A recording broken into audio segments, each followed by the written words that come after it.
সুজা, হ্যাঁ বলেন। নিম নিম পাতাগুলো নষ্ট হয়ে যাবে তো, একটু নিম বেগুন করো না। ও নষ্ট হয়ে যাবে দেখি। না এখনও টাটকা আছে, কিন্তু ঘরে তো বেগুন নেই মা।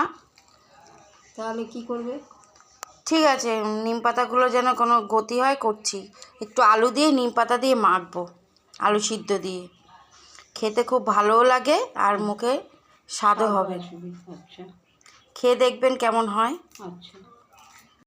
তো শাশুড়ির কথা মতন একটু বানিয়ে নিচ্ছি নিম পাতা আলু ভর্তা। কী কী লাগবে একটু আপনাদের দেখাচ্ছি। এই যে নিম পাতা নিয়েছি একটু বেশি করে, আলু নিয়েছি, শুকনো লঙ্কা নিয়েছি 3টে, আর নিয়েছি সাদা জিরা। প্রথমে কড়াইতে তেল গরম করেছি, করে এবারে এর মধ্যে দিয়ে দেবো শুকনো লঙ্কা,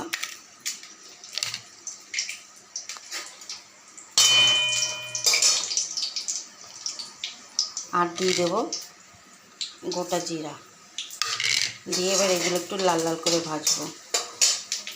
শুকনো লঙ্কার জিরাটা ভাজা হয়ে গেছে, এবারে আমি দেব তেলের মধ্যে নিম পাতাটা দিয়ে লাল লাল করে ভাজবো, মুচমুচে করে ভেজে তুলে নেব। এই যে নিম পাতাটা কি সুন্দর মুচমুচে করে ভেজেছি। এবার এটা ঠান্ডা হলে হাত দিয়ে গুঁড়ো করে নেব, নিয়ে আলু সিদ্ধ দিয়ে মাখবো।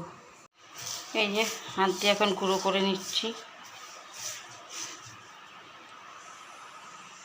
তো এখন আলু সিদ্ধ হয়ে গেছে, এবারে এটাকে মাখবো।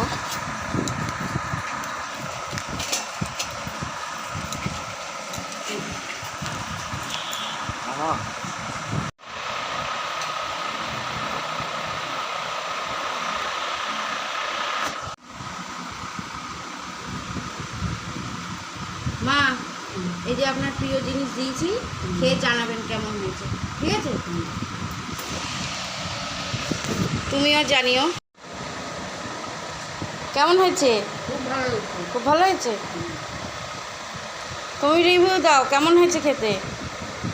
ভালো হয়েছে, ভালো হয়েছে, খুব সুন্দর হয়েছে খেতে।